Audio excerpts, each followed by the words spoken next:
మరి హీరోయిన్ പിന്നെ ഒരു കാര്യം പറഞ്ഞിട്ടില്ല ఇంత ചേട്ട ఇంత സുഗന്ധനെ എവിടെ പറ చెప్పా ఎప్పుడు చెప్పా నాడెవడే മലപ്പുറം കേരള.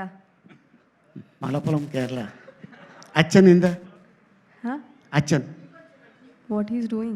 അച്ഛനാ He's there at home. എത്ര വർഷമായി ഇവിടെ വന്ന് എന്താ ഫീൽഡിൽ 4 years. Okay no love marriage okay next ఉంటుందిలే ఎందుకంటే పాపం 18 ఏళ్ళే అమ్మాయికి చెప్పలేము ఎవడు కట్ చెప్పేస్తాడు సినిమా రిలీజ్ అయిన తర్వాత ఇప్పుడే డైరెక్టర్ గారు అంటున్నారు అండ్ రవి ఇప్పుడే చెప్తున్నాడు ఈ అమ్మాయి చాలా బాగుంది స్క్రీన్ మీద అని చెప్పి ఇలాగే చాలామంది హీరోయిన్లు చూసా సూపర్ సినిమా చేస్తున్నప్పుడు అనుష్క నీలాగే చాలా చాలా సైలెంట్గా ఉండేది తర్వాత చూస్తే అరుంధతి చూస్తే నాకు ఇది వచ్చేసింది